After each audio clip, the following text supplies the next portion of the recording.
Hosts, welcome back to the Lionheart Academy channel on YouTube. Thank you for watching. This is the final episode for the response against the groin kick between modern karate and traditional karate. And today with me, I'm accompanied by a fellow instructor called Cheryl. Hello.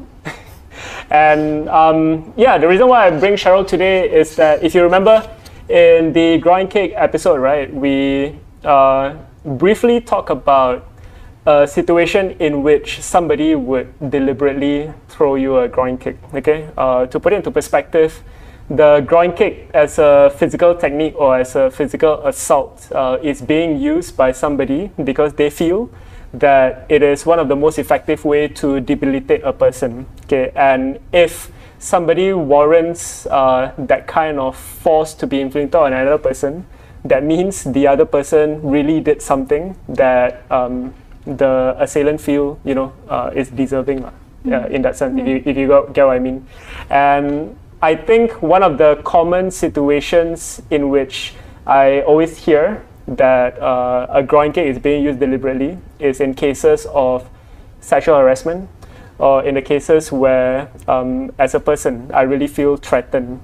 I mean, as a guy, to be honest, I have not been into many sexual harassment situations in which I feel the need to do a groin kick, and more often than not, I'm always hearing this from female colleagues. So that's one of the reasons why I invited you to talk about this topic. So on sexual harassment. Am I making sense on this? Yes. Okay. Can I understand? Yeah. Yeah. So maybe let me begin to say that, is it a fair statement to say that if you feel like somebody deserves a groin kick from you, it's probably because that person really threatened you or that person really pissed you off? Is it a fair statement to say like that? I think it's something in popular culture. So a lot of times when you watch on TV someone harassing another woman, then it's quite frequent that that female character on TV, or it could be some sort of self-defense video that is popular online, show a groin kick as a default form of self-defense. So that has made it somehow given the impression that a groin kick is valid and a default form of self-defense for a lot of women when they are in that kind of situation. All right. Yeah. And as a fellow instructor yourself, would you recommend a groin kick as one of the go-to techniques to another lady or female friend if they feel threatened for their life or for their safety? There are a couple of ways you can actually handle a harassment situation. So a groin kick, like the concept of getting into a fight, right, is just one way of resolving what you perceive to be a threat happening to you at that point in time. So sometimes obviously in terms of like if you actually have to self-defense, practice self-defense for yourself, the groin kick is probably a few things that I would tell a person is possible. So it can also be, they can protect their vitals, they can adopt a defensive position. They could also look out for other parts of the body if they were in really like grave situation, like grave danger to themselves, right? And they can attack maybe the eyes or nose or other parts of the attacker's face or body parts that are exposed.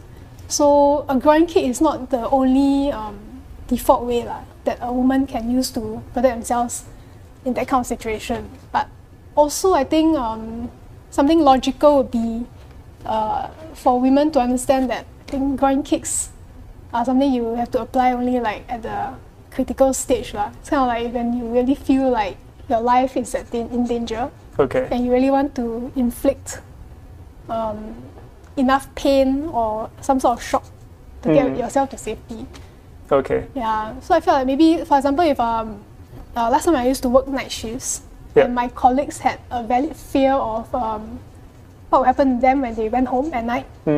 And at the time, because there were instances of women being attacked after they got home late at night. When they were Where was this? This is in the cases, last time it was court cases. So, yeah, court cases where a woman would be in the lift and then a strange guy would come in and attack them. So like this is in your work premises or like residences? Residences. Ah, okay. So the fear was that a woman who is on her way home late at night is at risk of that. So at the time when they were talking about self-defense, Yeah.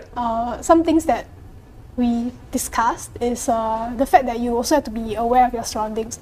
So one of the common things that many people might not be conscious of is they tend to be looking at their phones a lot Okay. when they're on their way home.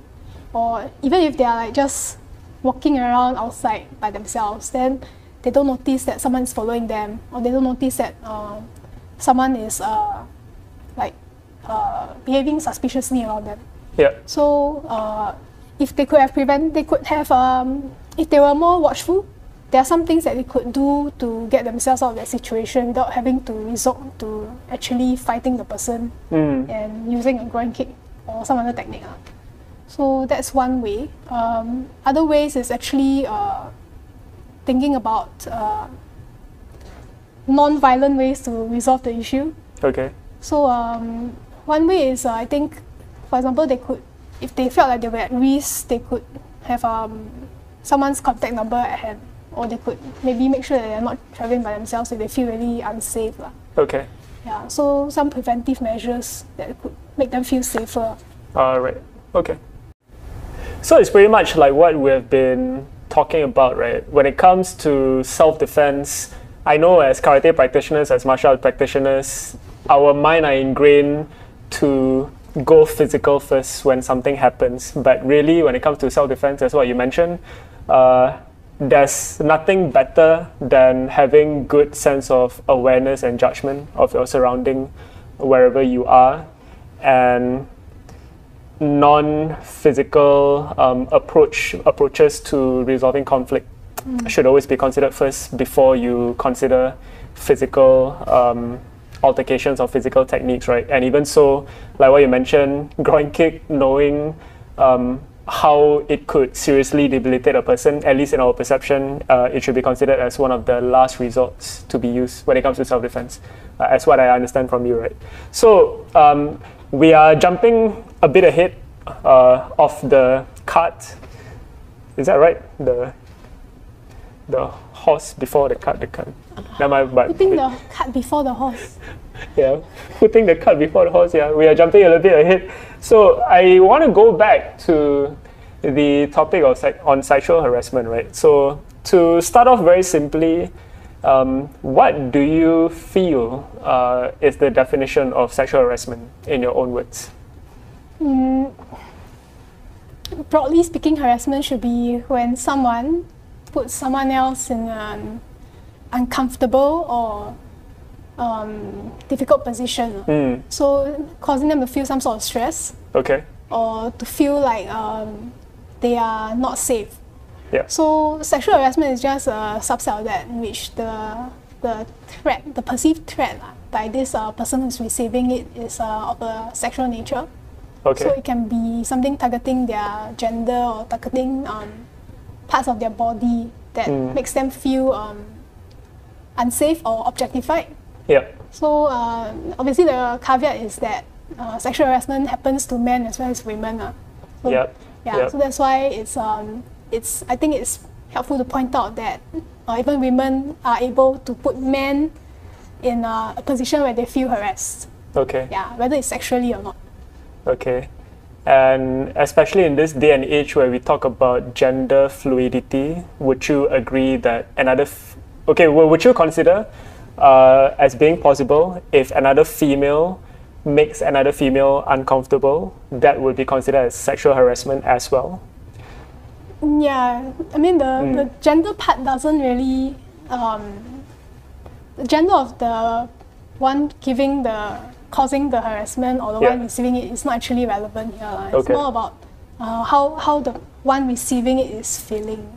So that makes it a bit tricky because in this case it actually means that the person causing that the act of harassment might not actually be aware that they are doing so, because it's very subjective, and maybe a casual comment from person A might be perceived differently by the one receiving it, person B.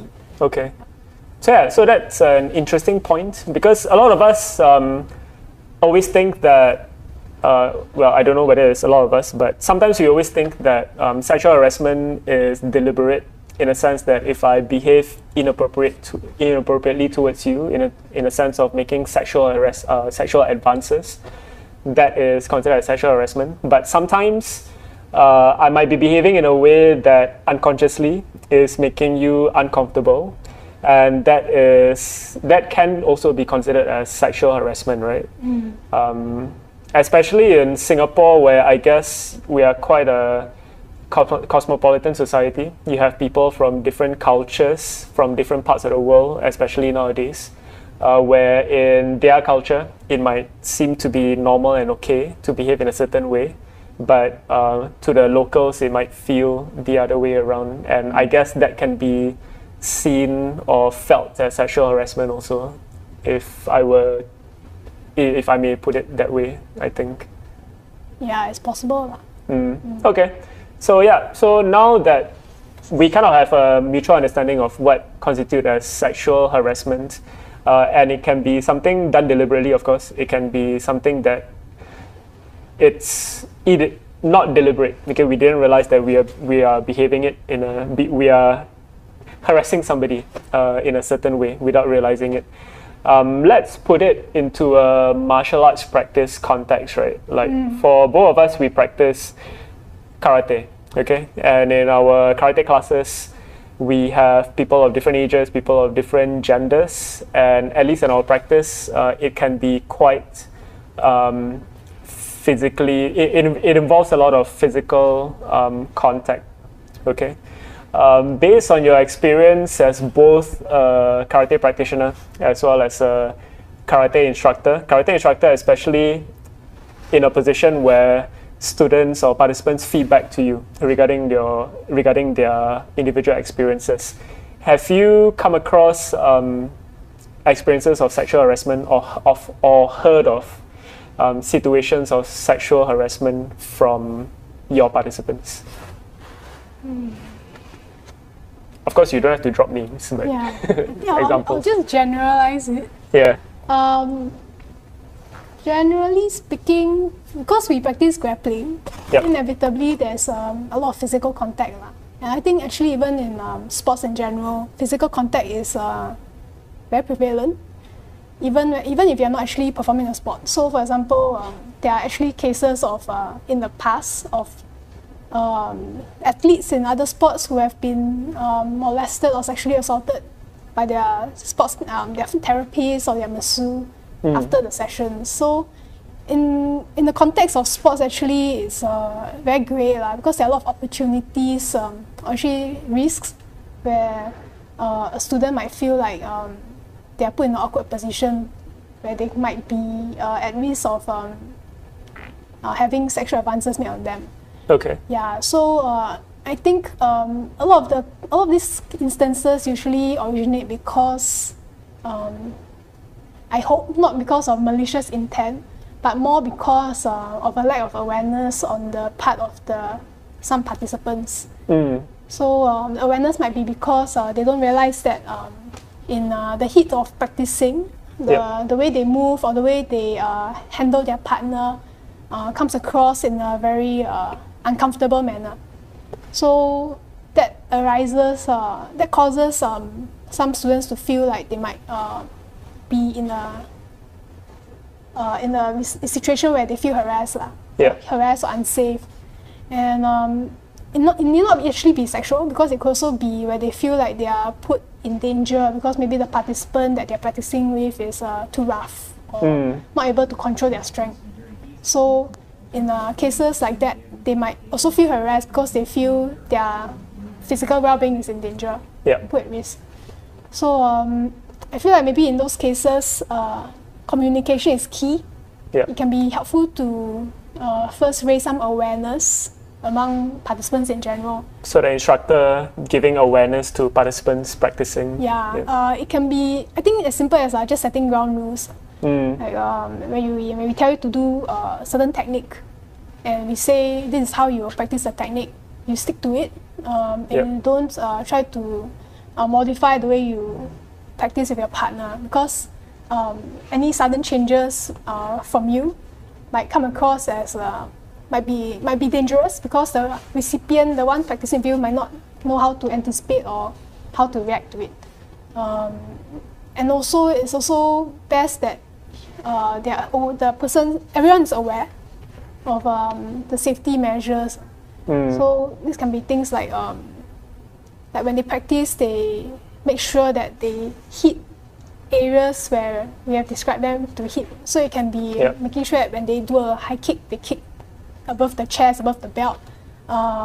Simple things like when we ask them to practice a throw, they hold on to their partners and make sure that they don't let go and cause the partner to have a hard fall. Okay. And when they hold on to the partners, it's certain designated areas. Because I think I pick up on your point about sudden changes in the way they perform technique might cause some alarm, because of course there is a perception of there is a safety risk, but I also think sometimes it can be perceived as your partner is trying to be funny. What are you trying to do? That kind of thing. Inevitably sometimes, right? Yeah, so because practice grappling a lot, it's very common that some partners might feel like it's okay to try and throw using a certain grip. And that grip obviously lands somewhere where the person who is being thrown feels is a no-go zone.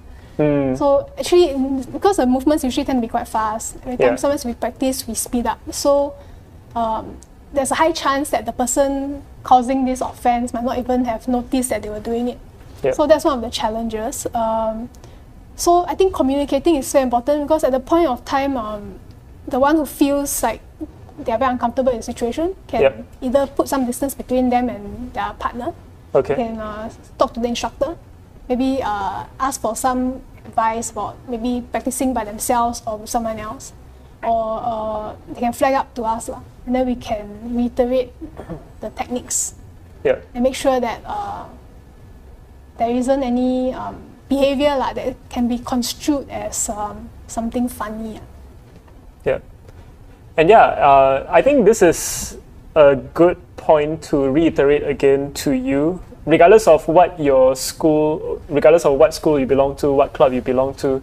The instructor has the obligation or responsibility to look after the well-being of their participants, not just in a physical sense, but also in a mental sense, right? And in a mental sense, which also covers issues like sexual harassment, it is in your instructor's interest to look after your well-being. Therefore, as a participant, if you feel that you are not comfortable with another participant, or even if your instructor is behaving in a way that is uncomfortable to you, you have every right to speak up to the instructor, or to another instructor, or to even another participant, or if not, the party of the community club. In this case, we practice in a community club, right? So basically, don't keep quiet, go and speak to somebody about your predicament, right?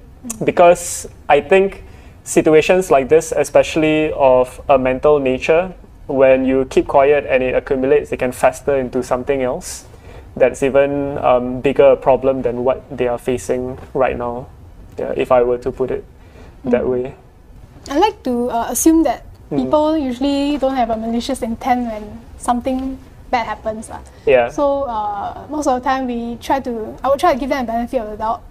So communicating first by expressing some discomfort, or maybe telling them some behavior is not right, doesn't seem right. And giving them the chance to try and moderate their own behavior. So if it really doesn't, if the person really had some ill intentions and they continue to do it that way, right, then I think escalating definitely is the right way to go about it.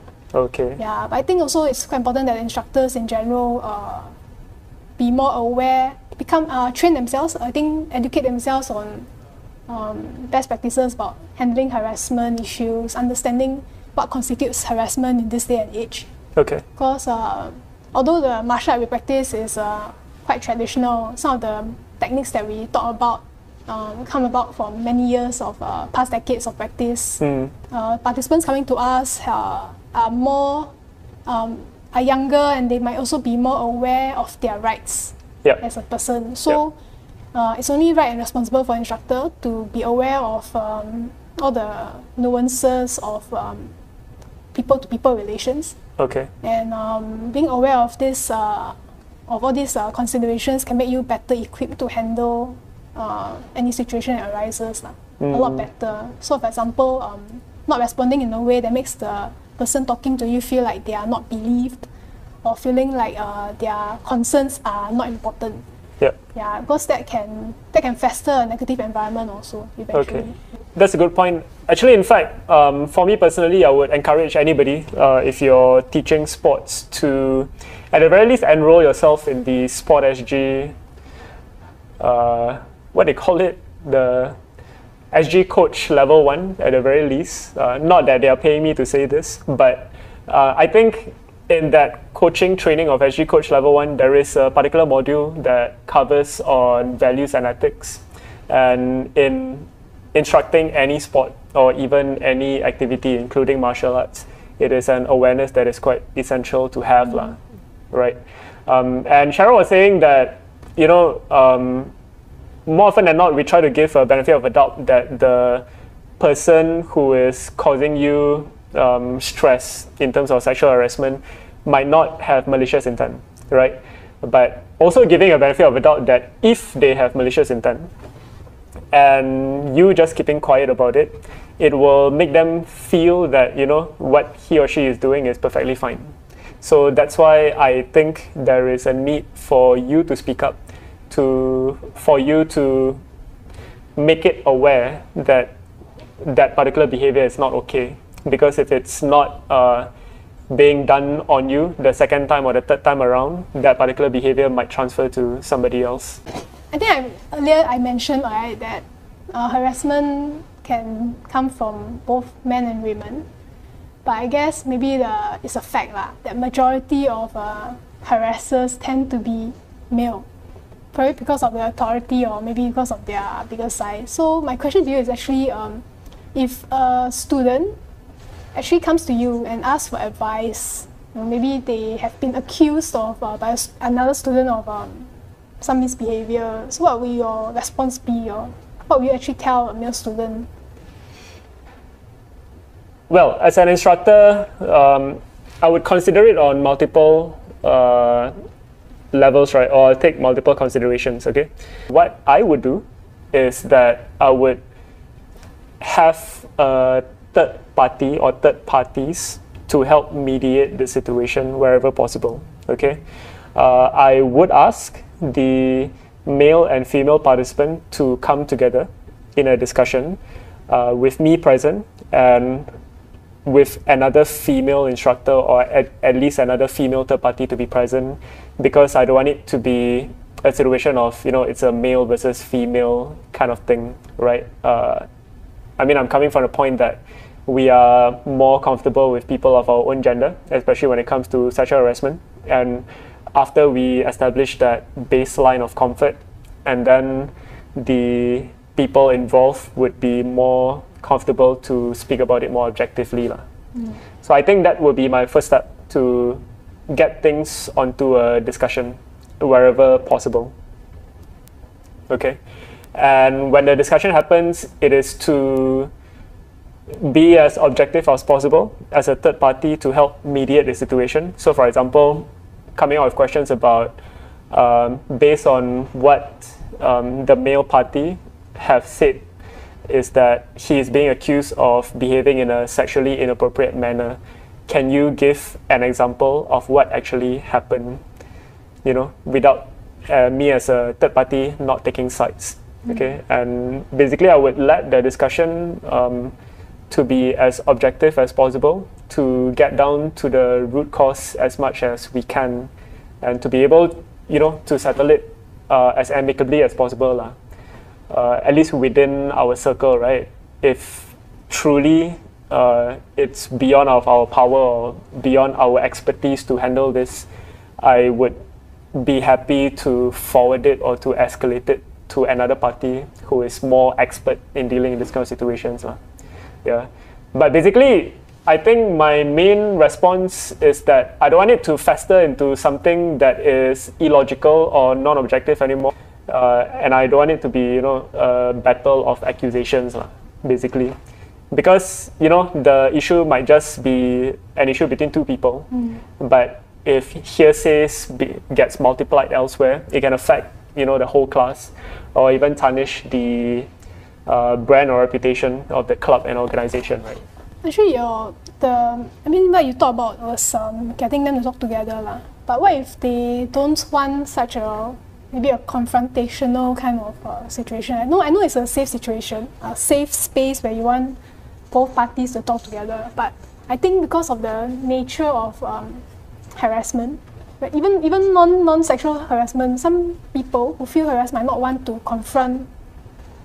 This is a good point. Actually, I think both of us have been involved in this one before, where we actually talk to the two parties separately, and we try to understand as much as possible, and then the both of us later on come together to share the two sides of the stories, right? And we explore what is the best way to move forward with that. So I think this is another alternative. If let's say the two parties cannot see face to face, we talk to them separately, and then as third parties, we objectively discuss what is the best way to move forward. So before we were talking about this, we were talking a lot about the physical side of things. Okay, when we practice, suddenly we touch or grab somebody differently or in an inappropriate way, that constitutes as sexual harassment. And that is more on the obvious side of things, right?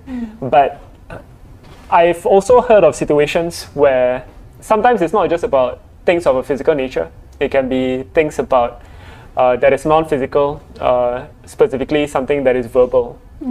Some of us are brought up in a certain way, belong to a different culture where we are absolutely comfortable, or it's perfectly okay in our circle to speak in a sexually provocative way. And even to our female friends in a particular circle, they are fine with that, okay? But I just want to give a benefit of a doubt that it might not be fine to everybody else, and therefore I think when behaving yourself to people that you're not so familiar with is to be as prudent as possible, to be as conservative as possible when it comes to communications. Would you want to comment on this one? I think it's partly consent.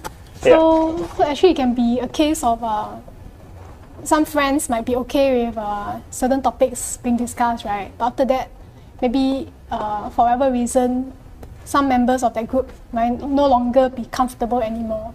So it doesn't mean that just because they were okay with discussing something of an explicit nature in the past, it means that will always be the case.